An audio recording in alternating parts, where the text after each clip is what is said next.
Hello my dear students, कैसे हैं आप सभी लोग। I hope you all are doing great. मैं अंकिता, आपकी English educator, and welcome to my channel.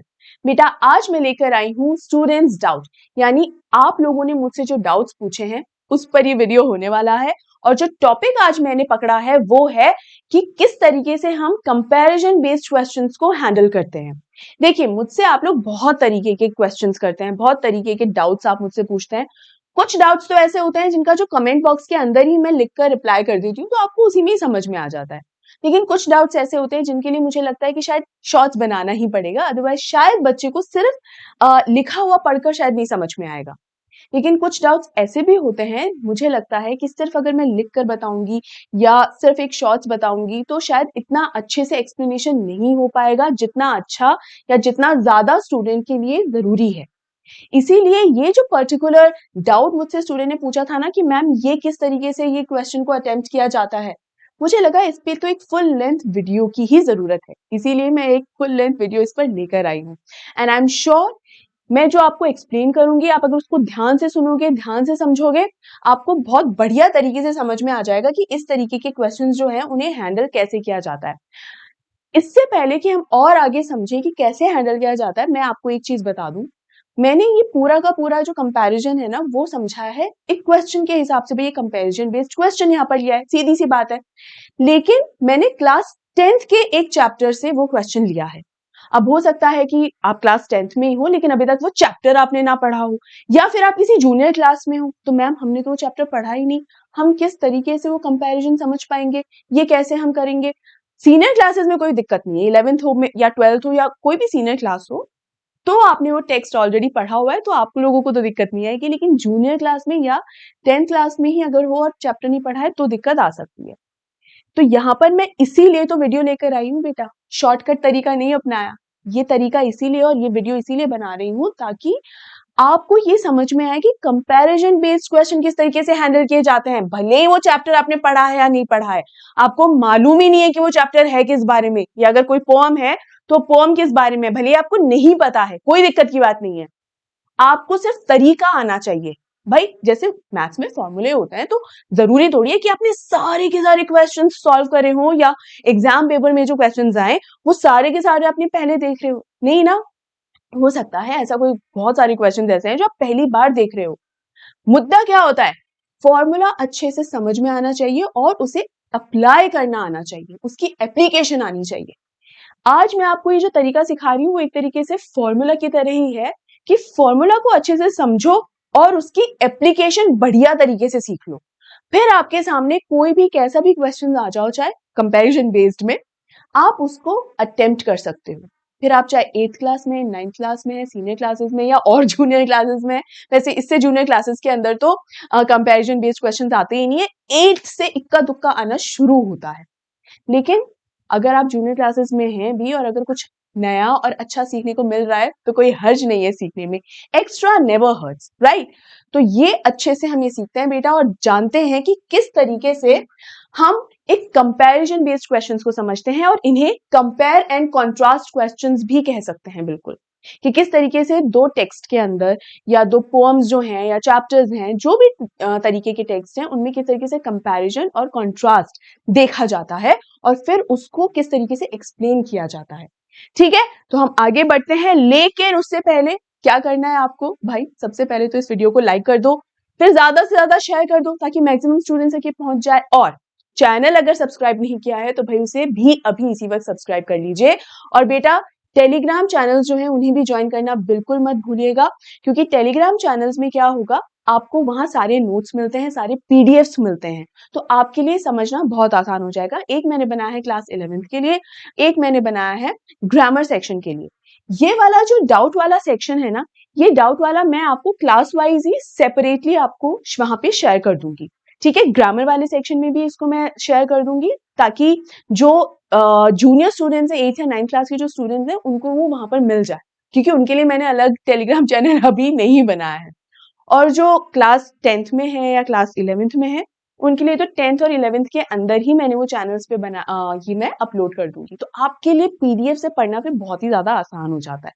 ठीक है कि नहीं। चलिए अब हम बढ़ते हैं आगे और अब हम यहाँ देख लेते हैं कि मैंने जो क्वेश्चन लिया है ना, तो उसको अटेम्प्ट हम कैसे करेंगे। देखिए क्वेश्चन क्या है, explain the concept of freedom, explain the concept of freedom in Nelson Mandela and tiger in the zoo. अब जिसने ये नेल्सन मंडेला, ये एक चैप्टर है, टाइगर इन द जू ये एक पोएम है, तो जिसने पढ़ रखा है उसके लिए तो दिक्कत नहीं है, जिसने नहीं पढ़ रखा है उसके लिए मैं बता दूं कि जो नेल्सन मंडेला है उन्होंने फ्रीडम पर बात की है। नेल्सन मंडेला कौन है क्या है वो हम अभी बात नहीं करते हैं, हम सिर्फ बात करते हैं फ्रीडम, इस आइडिया की बात करते हैं अभी सिर्फ, ठीक है। तो नेल्सन मंडेला ये जो इंसान है, इनका ये कहना है इस चैप्टर के अंदर कि भाई हर इंसान का अधिकार होता है फ्रीडम, और उसे वो फ्रीडम मिलनी ही चाहिए। और हमें हमारी एज के हिसाब से समझ में आता है कि फ्रीडम होती क्या है। कि नेल्सन मंडेला जब बच्चे थे तब उनको ये लगता था कि मैं ये खेत खलियानों में और इन ओपन फील्ड्स में ये जो दौड़ भाग कर रहा हूँ, जहां जा रहा हूँ कोई दिक्कत नहीं है, कोई मुझे रोक टोक नहीं रहा है, मेरी ट्राइब के जो रूल्स एंड रेगुलेशंस हैं जब तक मैं उन्हें फॉलो कर रहा हूँ तब तक सब बढ़िया है। तो जब मैं बच्चा था ना तब तक मुझे लगता था कि फ्रीडम यही होती है, ये है कि नहीं, यही है ना। इसके अलावा जब वो बड़े होने लगते हैं तब उन्हें धीरे धीरे समझ में आता है कि अपने अधिकारों नहीं मिलना, मेरे जो राइट्स हैं उन राइट्स के ऊपर मेरा कोई हक ही नहीं है, मेरे कोई राइट्स ही नहीं है। तब समझ में आता है कि असली फ्रीडम नहीं होना क्या होता है, या असली फ्रीडम का होना क्या होता है। तो धीरे धीरे जैसे जैसे हमारी एज बढ़ती है, हमारी जो सर्कमस्टांसेस और सिचुएशंस होती हैं उनके हिसाब से हमें समझ में आता है कि भाई हम फ्री हैं कि नहीं है, हम लिबरल हैं कि नहीं है। तो यहाँ पे नेल्सन मंडेला को इस तरीके से कॉन्सेप्ट समझ में आता है। इसके अलावा इस चैप्टर के अंदर एपार्थाइड रूल के बारे में भी बात करी है, जो कि रेशियल बेस या रेसिज्म पर है, कि रंग भेद के आधार पर किस तरीके से लोगों में भेदभाव किया जाता है, ठीक है। अब आते हैं tiger in the zoo. Tiger in the zoo ये चिड़ियाघर का वो टाइगर है जो पिंजरे में कैद रहता है। अब देखा जाए तो टाइगर की असली जगह क्या है, जंगल। वो हमेशा फियर्स होता है, पावरफुल होता है, स्ट्रांग होता है, लेकिन जब उसे हमें पिंजरे में बंद कर देते हैं तो हमने तो उसकी पावर को, उसकी स्ट्रेंथ को ही कैद कर लिया। लोग उसको देखने के लिए आ रहे हैं और कुछ लोग मूंगफलियां भी फेंकते हैं उस पर, सिर्फ इसलिए क्योंकि वो पिंजरे में कैद है। यानी कॉमन फैक्टर क्या हो गया दोनों में, फ्रीडम हो गया। नेल्सन मंडेला को भी फ्रीडम का एहसास हो रहा है और ये टाइगर को भी फ्रीडम के जाने का एहसास हो रहा है। तो इन दोनों को ही फ्रीडम की वैल्यू पता है। तो यहां पर तो इस क्वेश्चन में बेटा फ्रीडम ये वर्ड लिखा हुआ है, लेकिन अगर नहीं भी लिखा हुआ होता, सिर्फ ये आ जाता कि explain and compare and contrast, ये अगर नहीं लिखा हुआ होता, सिर्फ होता कंपेयर बोथ द टेक्स्ट, तो क्या इसमें से एक कॉमन चीज, एक कॉमन आइडिया आप नहीं समझ सकते थे क्या? वो कॉमन आइडिया है फ्रीडम का। समझ में आया? तो हमेशा जिन दो टेक्स्ट की या जिन दो टॉपिक्स को कंपेयर करने के लिए कहा जा रहा है, उसमें जो कॉमन फैक्टर्स हैं आपको उन्हें ही चूज करना है सबसे पहले, और बताना है कि किस तरीके से उसका रियलाइजेशन हो रहा है। जैसे नेल्सन मंडेला को अपनी एज के साथ इस चीज का रियलाइजेशन हो रहा है कि फ्रीडम कितनी ज्यादा जरूरी है, और वहीं टाइगर को क्या एहसास हो रहा है, टाइगर को यह एहसास हो रहा है कि फ्रीडम जो है वो शायद मेरे हाथ से अब चली गई है, क्योंकि मैं इस पिंजरे में कैद हूं। और इस टेक्स्ट के आखिर के अंदर जो टाइगर होता है ना, वो आसमान को, खुले आसमान को देखता है कि जिस तरीके से ये तारे इस आसमान में, खुले आसमान में एकदम आजाद हैं, मैं भी वैसे आजाद होना चाहता हूं, लेकिन मैं कैद हूं, कुछ नहीं कर सकता, ठीक है। अब इसका एक्सप्लेनेशन मैंने आपको एक बेसिक आइडिया बता दिया है, अब इसको आप स्टेप बाय स्टेप किस तरीके से लिखोगे वो समझते हैं। देखिए, define Nelson Mandela's interpretation of freedom, मतलब नेल्सन मंडेला के हिसाब से फ्रीडम की क्या परिभाषा है, फ्रीडम का अर्थ क्या है।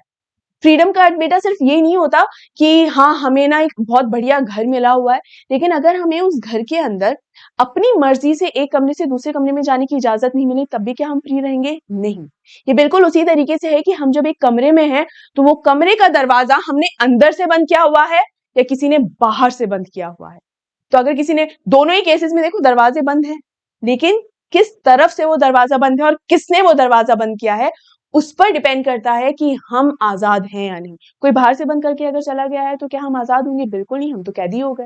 लेकिन हमने अगर उसे अंदर से बंद कर रखा है ना दरवाजे को, इसका मतलब हमारी मर्जी के मुताबिक हम उस दरवाजे को खोल सकते हैं, यानी हम आजाद हैं। तो ये जो परिभाषा है, ये तो चलो मैंने अपनी एक परिभाषा दे दी, लेकिन नेल्सन मंडेला की क्या परिभाषा है इस चैप्टर के अंदर वो आपको समझाना पड़ेगा। Focusing on his fight against apartheid. Apartheid मैंने आपको बताया है, एपार्थाइड क्या था? रेशियल बेस्ड ये एक पॉलिसी थी जो रंग भेद के आधार पे लोगों को, मतलब लोगों में भेदभाव करती थी रंग के आधार पे, ठीक है। तो इसके आधार पे ये पूरा फ्रीडम का कॉन्सेप्ट जो है समझाया गया है। And the importance of human rights, मानव अधिकारों की वैल्यू क्या है, जरूरी क्यों है ये सारे वो कॉन्सेप्ट्स हैं जो इस चैप्टर में बताया गया है। तो सबसे पहले हमने नेल्सन मंडेला के बारे में बात कर ली, बाद में हम किस पर आएंगे, the situations of a tiger, फिर हम टाइगर की सेम सिचुएशन पर आते हैं, टाइगर किस परिस्थिति में, ठीक है। दोनों की अपनी अपनी सिचुएशन हमने बता दी। पहले नेल्सन मंडेला की एक सिचुएशन बता दी कि उनकी क्या सिचुएशन है, उनकी सिचुएशन है कि वो एपार्थाइड रूल इस पॉलिसी के दौरान थे, तो उन्होंने भी एपार्थाइड के जितने भी जो कॉन्सिक्वेंसेस हैं वो झेले हैं। ये नेल्सन मंडेला की सिचुएशन रही। टाइगर की क्या सिचुएशन रही, टाइगर जू में है, emphasising its lack of freedom. तो यहां पर इसके केस में क्या आता है, टाइगर के केस में क्या आता है कि इसके पास आजादी नहीं है। नेल्सन मंडेला के केस में क्या आता है, उन्हें फ्रीडम की वैल्यू समझ में आ रही है, तो उनके हिसाब से फ्रीडम की क्या परिभाषा होती है और फ्रीडम की वैल्यू क्या है, इन मानव अधिकार ह्यूमन राइट्स की इंपॉर्टेंस क्या है। और टाइगर जो कि जंगल में जिसको रहना चाहिए उसे कैद कर रखा है एक चिड़ियाघर में, एक जू के अंदर, तो उसके पास भी क्या है, लैक ऑफ फ्रीडम है, despite having its basic needs met. यानी जो बेसिक रिक्वायरमेंट्स, जो बेसिक नीड्स होती है ना टाइगर की, वो सारी पूरी करी जा रही हैं। ऐसा नहीं है कि खाने पीने को नहीं दे रहे हैं, नहीं, उसका अच्छे से ध्यान भी रखा जा रहा है, मेडिकल चेकअप्स वगैरह सब टाइमली हो रहे हैं, लेकिन क्या वो आजाद महसूस कर रहा है? नहीं। जैसा कि मैंने बताया कि आपने अपने कमरे का दरवाजा खुद अंदर से बंद कर रखा है, किसी ने बाहर से लॉक कर रखा है, दोनों में डिफरेंस है। सेम वही के जरूरत का सारा सामान मिल रहा है लेकिन चाहत की चीज नहीं मिल रही, जो कि क्या है, आजादी, खुले खुले मैदान में दौड़ना।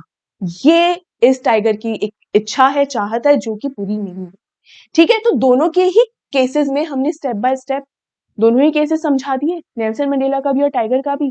इसी तरीके से दो टेक्स्ट को आपको कंपेयर करना होता है। अभी इसी समय में एक दूसरा भी आपको पॉइंट देती हूँ।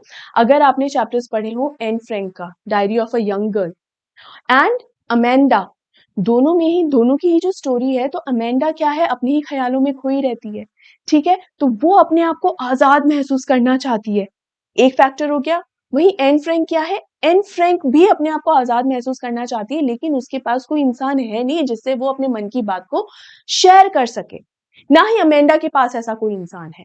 तो अमेंडा अपनी ये बात जो शेयर करना चाहती है वो किस तरीके से क्या करती है, वो अपने ख्यालों में ही कुछ ना कुछ इमेजिन करती रहती है। कभी अपने आप को एक मर्मेड की तरह इमेजिन करेगी, यहाँ तक कि ऑर्फन की तरह भी इमेजिन कर लेगी, और अपने आप को एक रैपुंज़ल, ये जो एक डिज्नी कैरेक्टर है, डिज्नी प्रिंसेस है, अपने आप को उसकी तरह से इमेजिन करती है। तो अपनी इमेजिनेशन वर्ल्ड में है जहां पर वो अपने आप को वैसे इमेजिन करती है, वैसे पोर्ट्रे करती है जैसा वो करना चाहती है, as it is, without any filter.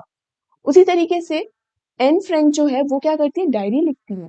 तरीका दोनों का अलग अलग है, एक इमेजिन कर रही है और एक डायरी लिख रही है, लेकिन इस डायरी में भी वो डायरी क्यों लिखती है एन फ्रैंक, जैसा चाहे जो चाहे लिख सकती है, ये सोचे बिना कि सामने से क्या रिएक्शन आएगा, क्या कोई मुझे क्रिटिसाइज करेगा, नहीं, डायरी क्रिटिसाइज नहीं करेगी। इसीलिए तो ये लाइन है, paper has more patience than people. तो यहाँ पर जो डायरी है बिल्कुल भी जज नहीं करेगी हमारी एन फ्रैंक को। तो दोनों ही केसेस में ये जो लड़कियां हैं, एक अमेंडा और एक एन फ्रैंक, वो अपने मन की बातें एज इट इज, बिना किसी फिल्टर के, बिना किसी काट छाट के एज इट इज बोल सकती हैं। कहाँ बोल सकती हैं, एन फ्रैंक के केस में डायरी के अंदर, और अमेंडा के केस में अपनी इमेजिनेशन के अंदर, बिना डरे, बिना घबराए, या बिना ये सोचे कि कोई उन्हें जज करेगा। ये है कॉमन फैक्टर जो आप लिख सकते हैं। और फिर आपको ये भी देखना है कि कहां पर ये डिफरेंट है, डिफरेंट भी आप सोच सकते हैं, बिल्कुल राइट। तो आपको सिमिलैरिटीज और डिससिमिलैरिटीज देखनी है। तो यहाँ पर मैंने ये पॉइंट इसलिए बताया क्योंकि आपसे बहुत यूजुअली इन्हीं पॉइंट्स पे, इन्हीं जैसे अमेंडा और एन फ्रैंक के इनके कैरेक्टर्स में या इनके टेक्स्ट के हिसाब से कंपैरिजन पूछा जाता है, या फिर नेल्सन मंडेला और टाइगर, इनके अंदर ये डिफरेंस पूछा जाता है कि भाई, या कंपैरिजन पूछा जाता है, basically not just difference, comparison पूछा जाता है। तो ये कुछ पॉइंट्स है बेटा जो आपको ध्यान में रखने हैं, और इन पॉइंट्स के बेसिस पर आपको एक्सप्लेन करना है। और वो सीक्वेंस किस तरीके से रहेगा, ये स्टेप बाय स्टेप यही तो बता रही हूँ। पहले नेल्सन मंडेला का, उसके बाद टाइगर का बता दिया, दोनों की अपनी अपनी सिचुएशन बता दी। उसी तरीके से अमेंडा और एन फ्रैंक का आ जाए तो पहले एन फ्रैंक का बता दीजिए या अमेंडा का बता दीजिए, जिसका मन करे, और उसके बाद दूसरे वाले कैरेक्टर का समझा दीजिए। ठीक है ना? सिमिलर पॉइंट पे दोनों कैरेक्टर्स का अपना अपना क्या ख्याल है वो बताना है बस। अब compare and contrast these two interpretations, दो इंटरप्रिटेशंस आ गई, दो अलग अलग ख्याल आ गए हमारे पास। नेल्सन मंडेला का क्या ख्याल है कि ह्यूमन राइट्स की इंपॉर्टेंस क्या है, फ्रीडम की वैल्यू क्या है, ये एक पॉइंट आ गया। दूसरा पॉइंट टाइगर का क्या पॉइंट आ गया फ्रीडम को ही लेकर कि फ्रीडम है ही नहीं, लैक ऑफ फ्रीडम है, जबकि उसकी रिक्वायरमेंट्स पूरी हो रही हैं। फ्रीडम को लेकर ही दो अलग अलग इंटरप्रिटेशंस आ गई हैं नेल्सन मंडेला की भी और टाइगर की। अब इन दोनों को कंपेयर कर दो, देखो। Highlighting that true freedom involves choice and self-determination, while the tiger's captivity represents a compromise of freedom for safety. मतलब क्या आ रहा है कि नेल्सन मंडेला अपने हक और अधिकारों के लिए लड़ते हैं। कॉन्सिक्वेंस, आउटकम या रिजल्ट क्या निकल कर आ रहा है नेल्सन मंडेला के केस के अंदर? रिजल्ट ये निकल कर आ रहा है कि उनको फ्रीडम मिली, ठीक है। लेकिन टाइगर के केस में क्या आउटकम या क्या रिजल्ट निकल कर आ रहा है कि उन्हें उस टाइगर को उसी कैप्टिविटी में, उसी पिंजरे में ही रहना पड़ेगा। क्यों? अपनी सेफ्टी के लिए, क्योंकि वहां जू से बाहर निकलना खतरे से खाली नहीं है भाई, उसको कोई बाहर जाने ही नहीं देगा। So it can be risky. तो यहां पर दोनों को ही फ्रीडम की क्या वैल्यू समझ में आ रही है और दोनों के ही केसेस में फ्रीडम को पाने की चाहत का रिजल्ट क्या निकल कर आ रहा है। समझ में आया कि नहीं आया? बहुत सिंपल है बेटा, बिल्कुल भी कॉम्प्लिकेट करने की जरूरत नहीं है इस कॉन्सेप्ट को। इट्स वेरी वेरी सिंपल, आसानी से समझो, बहुत ही आसान है। ठीक है, रिजल्ट क्या निकल कर आ रहा है उसके बारे में बस हम बात कर रहे हैं। नेल्सन मंडेला के केस में आजादी मिल जाती है, लेकिन टाइगर के केस में तो समझ में आता है भाई मुझे इसी में ही कैद रहना पड़ेगा, ऑप्शन नहीं है बाहर निकलने का। ठीक है, Nelson मंडेला's interpretation of freedom emphasizes liberation and human rights. Again, आखिर में क्या समझ में आता है कि भाई हमारे पास आजादी होनी चाहिए, ह्यूमन राइट्स, हमारे पास भी अधिकार होने चाहिए। ठीक है, while the tiger ये डिफरेंस है।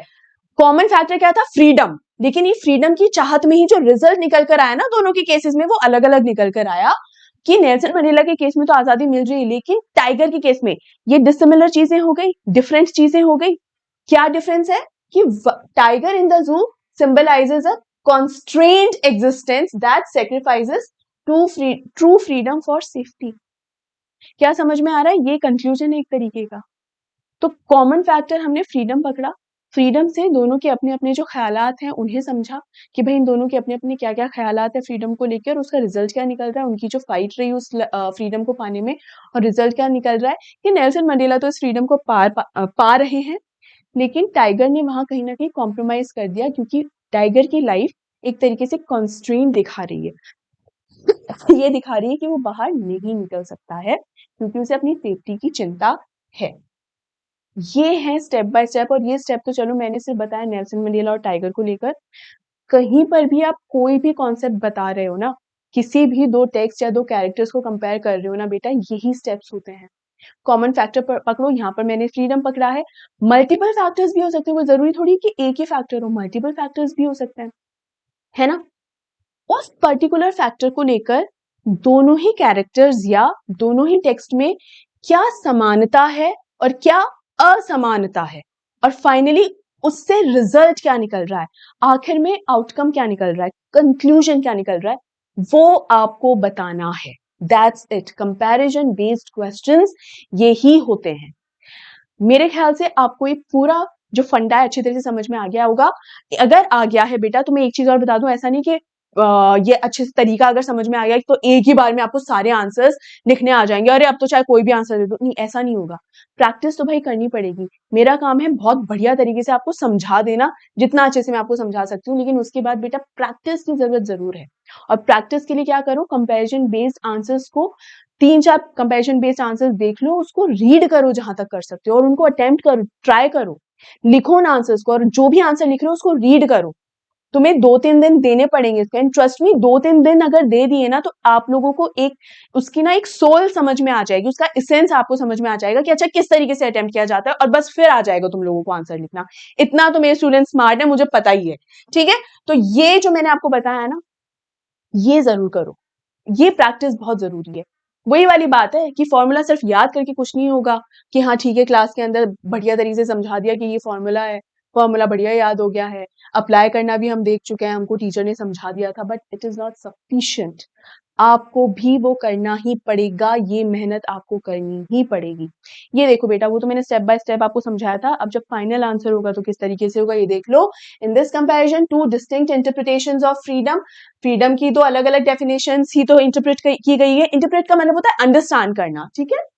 इंटरप्रेट का मतलब अंडरस्टैंड करना कि भाई नेल्सन मंडेला के हिसाब से फ्रीडम का क्या अर्थ है और टाइगर के हिसाब से फ्रीडम का क्या अर्थ है। तो टाइगर के हिसाब से क्या है कि भाई फ्रीडम तो अब चली गई, मैं इसी पिंजरे में ही कैद रहूंगा, ठीक है। अब देखो, Nelson मंडेला's view which emphasizes the importance of freedom as a fundamental human right, कि एक इंसान के पास अधिकार है फ्रीडम होने का। ये रंग भेद के हिसाब से नहीं है कि इसका ये रंग है तो इसको आजाद होने का अधिकार है, इसका ये रंग है तो इसको आजाद होने का अधिकार नहीं, नहीं, नहीं, इस हिसाब से नहीं है। हर इंसान को, हर किसी को जो इस धरती पर है उसे आजादी का अधिकार है। ये है नेल्सन मंडेला का विचार, उनकी interpretation. And the perspective of a tiger in a zoo which symbolizes constrained existence, ये तो बात करी थी हमने कि वो क्या बताता है, कॉन्स्ट्रेंट्स बताता है। कॉन्स्ट्रेंट्स मतलब कि हर तरीके से कैद हूं मैं, हर तरफ से कैद हूं मैं, तो कैद दर्शाता है। डिस्पाइट फिजिकल सेफ्टी, हालांकि वो सेफ है, उसको कोई खतरा नहीं है, उसको लड़ना नहीं पड़ रहा है किसी भी चीज के लिए कि भाई मेरे को यहाँ जंगल में सर्वाइव करने के लिए, तो भाई जंगल का तो कानून है, सर्वाइव करना है, लड़ना पड़ेगा, या तो मार दो सामने वाले को वरना खुद मरना पड़ेगा, है ना। तो सामने वाला कौन, कोई इंसान ही, ऑफकोर्स जो शिकार करते हैं ना, तो या तो शिकार कर लो या फिर शिकार हो जाओ, ठीक है। Mandela believed that true freedom involves the ability to make choices, express oneself and live without oppression. Mandela के हिसाब से क्या मतलब है फ्रीडम का, ये है कि आप अपने डिसीजंस, आप अपने फैसले खुद ले सकें, ठीक है। सिर्फ सांस लेना, जिंदा रहना नहीं होता। आप अपनी मर्जी से कोई डिसीजन अगर लेना चाहते हो, कोई चॉइस करना चाहते हो कि भाई मुझे ये पढ़ना है, ये वाला सब्जेक्ट नहीं, ये वाला सब्जेक्ट मुझे चाहिए, वो असली आजादी होती है, ठीक है। अब इसका ये मतलब नहीं है कि आपके पेरेंट्स अगर आपको कोई कुछ सजेशंस दे रहे हैं तो मेरी आजादी छीन ली गई, नहीं। आपके पेरेंट्स आपको जो सजेस्ट करते हैं ना बेटा, या कोई भी दूसरा इंसान आपको कोई सजेस्ट कर रहा है तो उसे भी सुनो। किसी का कुछ कह देना या आपके साथ कुछ जबरदस्ती करना कि नहीं बेटा आपको ये करना ही पड़ेगा, वो हर बार आपका आजादी छीनना नहीं होता। कई बार स्ट्रिक्ट होना पड़ता है, बिकॉज जब हम यंग होते हैं ना तो बहुत सारी चीजों में दिमाग उतना मैच्योर नहीं होता है, हमें चीजों की समझ नहीं होती है। तो ये मत सोच लेना कि नहीं मुझे मेरी पसंद की चॉकलेट नहीं खाने दी है तो मेरी तो आजादी छीन ली मुझसे, नहीं, ठीक है। तो यहाँ पर ये समझो कि एक समय के बाद और सही पहलुओं पे, सही जगह पे जब हमें हमारी चॉइस करने का अधिकार हमें मिलता है, वो असली आजादी होती है, ठीक है। हम अपनी बात अच्छे से एक्सप्रेस कर सकें, अपनी बात कह सकें, ठीक है। हमें हमारे ऊपर कोई ऑपरेशन ना हो, ऑपरेशन मतलब हमारे ऊपर कोई दबाव ना हो कि हम तो हमारी बात भी नहीं कह पा रहे हैं, जो हमारे मन में है, हमारे जो ओपिनियंस हैं वो भी किसी से शेयर नहीं कर पा रहे हैं। तो जब हमें वो ओपिनियन शेयर नहीं कर पाएंगे तो हमें एकदम घुटा हुआ महसूस होगा, और वो असली आजादी छीनना होता है, वो असली कैद होती है ना। And live without oppression, he fought against apartheid in South Africa, advocating for equality and justice. ठीक है, इक्वालिटी के लिए और समान अधिकारों के लिए, जस्टिस के लिए उनकी लड़ाई हुई। अब देखो, जो लोग क्लास 10th में हैं, जिन्होंने ये चैप्टर पढ़ रखा है नेल्सन मंडेला का, और जो लोग सीनियर क्लासेस में हैं, उनको तो बहुत अच्छे से पता होगा कि नेल्सन मंडेला कौन है। लेकिन अगर आप में से कोई ऐसा भी है जिसे नहीं पता है नेल्सन मंडेला कौन है, तो ये मेरी तरफ से आपको एक होमवर्क है, जाइए पढ़िए कि नेल्सन मंडेला कौन है। ये एक ऐसी हस्ती है जिनके बारे में हमें पता होना जरूरी है। हमारे दिमाग में ना कई बार ऐसा, और धीरे धीरे ये बढ़ता ही जा रहा है ये ट्रेंड भी, कि भाई हमें क्वेश्चन अगर नहीं पूछा जाएगा एग्जाम में तो फिर उसके बारे में पता होना ही क्या जरूरी है। नहीं बेटा, पता होना जरूरी है। ऐसे बहुत फैशन ट्रेंड्स के बारे में भी एग्जाम में नहीं पूछा जाता है, लेकिन हमें पता होता है या नहीं होता। कभी भी कोई चीज, और जो पता होने लायक चीज अगर पता करने हम निकलते हैं ना, तो उसमें कुछ भी गलत नहीं है। तो अगर नहीं जानते हैं नेल्सन मंडेला कौन है तो इनके बारे में जानिए, देखिए कि इनकी कैसी क्या जर्नी रही है। बहुत ज्यादा नहीं पढ़ सकते तो कुछ बेसिक जानिए, बहुत जरूरी है, और आपको समझ में आएगा कि इन्होंने कितनी मेहनत और क्या फाइट लड़ी होगी उस समय। और वो फाइट कोई जरूरी नहीं हथियारों की ही फाइट हो, किस तरीके से ये एपेथाइट के खिलाफ लड़े और इन्होंने कितने सेक्रीफाइसेस किए होंगे। ये मेरी तरफ से आपको एक होमवर्क है बेटा, जरूर इनके बारे में जानिएगा, ठीक है। Advocating for equality and justice. On the other hand, one by one ही हम चल रहे हैं। पहले हमने नेल्सन मंडेला का एक पॉइंट लिया और सिमिलर सा पॉइंट हमने टाइगर का लिया और उसको कंपेयर कर दिया साथ में कि on one hand this is happening in case of Nelson Mandela, whereas in the case of tiger so and so is happening, यही हो रहा है। उसके बाद फिर नेल्सन मंडेला के केस में ऐसे ऐसे हो रहा है, उन्होंने ये किया, on the other hand tiger के केस में ऐसा ऐसा ऐसा हो रहा है, ठीक है। और सिमिलर कॉन्सेप्ट पे बात करेंगे, सिमिलर कॉन्सेप्ट पे, ऐसा नहीं कि एक के केस में उत्तर की बात हो रही है, एक के केस में दक्षिण की बात हो रही है। यहाँ पर ये नहीं बताया ना कि नेल्सन मंडेला बचपन में खाना खा रहे थे, और फिर टाइगर के केस में क्या हो रहा है कि टाइगर कन्फाइंड बाउंड्रीज में था। क्या ये दोनों पॉइंट कहीं पर भी समानता मतलब सेम लेवल पर है? नहीं। सेम लेवल पर क्या होंगे कि भाई नेल्सन मंडेला बचपन में ये खाते थे और जो टाइगर था वो अपने केज में ऐसा कुछ खाता था, ये तो फिर भी सिमिलर हुआ कि हाँ भाई सिमिलर से कॉन्सेप्ट की चर्चा करनी। तो आपको सिमिलर सी ही बातें ढूंढ कर लानी है, असली कंपैरिजन तो तभी होता है ना। आगे on the other hand tiger, a tiger in a zoo may have its basic needs met such as food and shelter but it is confined, उसको जरूरतों को सारी चीजें पूरी हो रही हैं लेकिन अभी भी है तो वो कैद में ही। जब आप कैद में होते हो तो आपको कितनी भी बढ़िया बढ़िया चीजें दे दो आप उसको एंजॉय नहीं कर पाती है, उसका सुख नहीं लगता है आपको। And lacks the freedom to roam its natural habitat। भाई भाई एक टाइगर ना जंगल में ऐसा घूमता हुआ एकदम स्ट्रॉन्ग और पावर के साथ घूमता हुआ जितना बढ़िया लगता है ना, कन्फाइंड जब रहेगा जेल, उस जेल में रहेगा, जब उस प्रिजन जो पिंजरा है उसमें रहेगा, तब क्यों अच्छा लगेगा टाइगर को? बिल्कुल नहीं लगेगा, ठीक है। उसका नेचुरल हैबिटेट जो है जंगल में ऐसे रोम करना, इधर उधर जहां मन चाहे वहां जाना, वही उसको ज्यादा अच्छा लगेगा क्योंकि वो उसका नेचुरल हैबिटेट है। This captivity represents a trade-off where safety is prioritized over true freedom। कि यहाँ पर टाइगर ने क्या प्रायोरिटाइज किया? भाई देखा जाए तो धाड़ वाड़ करके कुछ करके वहां पे दौड़ लगा के भाग सकता है लेकिन नहीं है पॉसिबल उसके लिए, तो उसने क्या चूज करा कि भाई इसी पिंजरे में ही अब रहना है। So finally tiger had compromised, ठीक है। ये है टाइगर के केस में। Thus, while Mandela's interpretation of freedom is about liberation and self-determination, the tiger's situation illustrates a compromised existence where freedom is sacrificed for security. The essence of this comparison highlights that freedom cannot be bargained। भाई freedom का कोई bargain नहीं होता, कोई मोल भाव नहीं होता, freedom freedom ही होती है और या तो पूरी होती है या नहीं होती है। यहाँ ये कहने का मतलब है, और पूरी होने का मतलब ये नहीं होता है कि किसी दूसरे का कोई हस्तक्षेप ही नहीं है, कोई इंटरफेरेंस नहीं है। यहाँ पूरी फ्रीडम का मतलब ये होता है बेटा कि अगर आपको कोई पढ़ाई करने का अधिकार दिया जा रहा है तो उसका मतलब है कि जब पढ़ाई कर रहे हैं तो पढ़ाई पूरी तो करने दो। ऐसा थोड़ी है कि हम 10th क्लास में आ गए बस अब 11th क्लास का अधिकार नहीं, नो। ये इस तरीके के जो चीजें होती है ना उसमें अधिकार पूरा होता है, ठीक है। फ्रीडम का अधिकार ये नहीं होता कि अगर आपने मुझे घूमने की इजाजत दी है तो मैं फिर 11 बजे आऊं या 4 बजे आऊं, क्या फर्क पड़ रहा है, नहीं, ये कोई आजादी नहीं है क्योंकि यहाँ पर एक रिस्पॉन्सिबिलिटी वाला फैक्टर आ जाता है। ये बातें मैं साथ साथ आपको इसलिए बता रही हूँ क्योंकि कई बार क्या होता है हम कोई चीज समझाने लगता है ना तो आप उसको हर एक सिचुएशन पर अप्लाई करते हो। 100% सिचुएशंस पर चीजें अप्लाई नहीं होती बेटा क्योंकि रिस्पॉन्सिबिलिटी वाला फैक्टर भी आता है। जितनी आजादी होती है ना उतनी ही ज्यादा रिस्पॉन्सिबिलिटीज भी होती हैं, तो उसका भी बराबर ध्यान रखना होता है, ठीक है। The essence of this comparison highlights that freedom cannot be bargained. It is an intrinsic right that should not be traded for safety or comfort।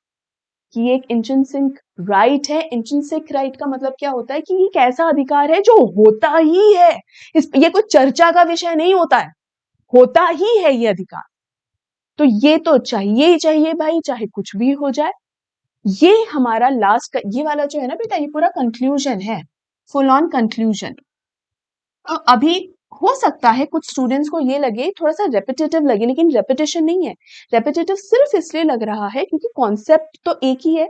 उसके पहले हमने स्टेप बाय स्टेप पढ़ा, तब भी आपने सिमिलर से वर्ड्स और सिमिलर से फ्रेजेस पढ़े, ठीक है। और बाद में जब एक्सप्लेनेशन आया तब भी आपने वो सिमिलर से वर्ड्स पढ़े। तो कई बार सुनने में ऐसा लगता है कि यार ये तो रेपिटेटिव हो गया, नहीं। इस आंसर को जब अकेले पढ़ेंगे ना बिल्कुल भी रेपिटेटिव नहीं है। दूसरा, अभी अभी मैंने बोला सिमिलर से फ्रेजेस, हाँ फ्रेजेस का ध्यान रखिए। कुछ इंपॉर्टेंट फ्रेजेस होते हैं, कुछ इंपॉर्टेंट वर्ड्स होते हैं, कुछ ऐसे शब्द होते हैं जो आपका पूरा ध्यान अपनी ओर अट्रैक्ट कर लेते हैं और उसी से आपका आंसर निखर कर आता है। वो कौन कौन से वर्ड्स हैं इस क्वेश्चन में? ऐसे कौन कौन से वर्ड्स हैं जैसे कैप्टिविटी, फ्रीडम एंड लिबर्टी। ये कुछ इस तरीके के वर्ड्स हैं बेटा जो आपको ध्यान रखने हैं, आपको लिखने ही लिखने हैं। ऐसा नहीं अपनी मर्जी से कोई भी फैंसी वर्ड्स आप ला रहे हैं, नहीं, फैंसी वर्ड्स की बिल्कुल जरूरत नहीं है। मैं तो कभी वोट भी नहीं करती फैंसी वर्ड्स के लिए। मेरा मानना और मेरा आपको समझाना यही है कि आप इतना सटीक और टू द पॉइंट बात कर सको, इतना अच्छे से उस चीज को समझा सको ताकि पढ़ने वाले को एग्जैक्ट बात समझ में आए कि कहना क्या चाह रहे हो। तो चीजों को हमेशा सुंदर बनाने की कोशिश मत करो, सही बनाने की कोशिश करो। तो आंसर को अट्रैक्टिव बनाने की जरूरत नहीं है, आंसर को सही और अप्रोप्रिएट बनाने की जरूरत है। और अप्रोप्रिएट आंसर सिर्फ तभी हो सकता है बेटा जब आपके वर्ड्स और फ्रेजेस एक तो वो बिल्कुल सही हो, और उसके बाद आप जो पॉइंट जो बात कह रहे हो, भाई आप एक बात कह रहे हो तो आपको नहीं लगता कि आपके मुंह से कही हुई बात या आपके हाथ से लिखी हुई बात एकदम सटीक होनी चाहिए?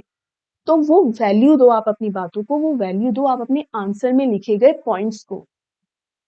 एग्जामिनर को पूरा आंसर आपका पता है कि आपको क्या लिखना है, कि क्या लिखना चाहिए। बेसिकली एग्जामिनर को आंसर आता है। वो चेक ये करते हैं कि आपने कौन सा इंफॉर्मेशन चूज किया है यहां पर लिखने के लिए। वो 5 नंबर 6 नंबर पाने के लिए आपने कौन सी इंफॉर्मेशन चूज करी है। ठीक है, तो बी सिलेक्टिव और बहुत ध्यान से अपने पॉइंट्स को लिखिए और इसकी प्रैक्टिस जरूर कीजिए। अगर 2-3 दिन लगातार प्रैक्टिस कर ली ना बेटा इस चीज की, अपना आंसर लिखो, उसके बाद खुद उसको रीड करो। खुद रीड करोगे तो समझ में आ जाएगा, अरे इस पॉइंट की तो जरूरत ही नहीं थी, अरे ये पॉइंट तो मैंने लिखा ही नहीं, तो बहुत जरूरी था। अपने आप से उसको प्रैक्टिस करोगे ना, ये आपके लिए हो जाएगा अ पीस ऑफ केक, यानी बाएं हाथ का खेल हो जाएगा, बहुत आसान हो जाएगा। ठीक है, तो बेटा यहां पर ये कंपैरिजन बेस्ड क्वेश्चन का जो डाउट था, आई एम श्योर आपको अच्छे से समझ में आ गया होगा। अगर आ गया है तो मुझे कमेंट सेक्शन में जरूर लिखिए। अभी भी अगर कोई डाउट रह गया है या कुछ और पूछना चाहते हैं तो वो भी मुझसे कमेंट सेक्शन में लिखकर जरूर पूछ लीजिएगा बेटा। अब इसी बात के साथ मैं इस वीडियो को यहाँ एंड करती हूँ। अपना ढेर सारा ध्यान रखिए और इस वीडियो को लाइक और शेयर करना मत भूलिएगा, और इस चैनल को भी सब्सक्राइब कर लीजिएगा। हम मिलते हैं बहुत ही जल्द अगले वीडियो में, तब तक अपना ध्यान रखिए। Take care and good bye.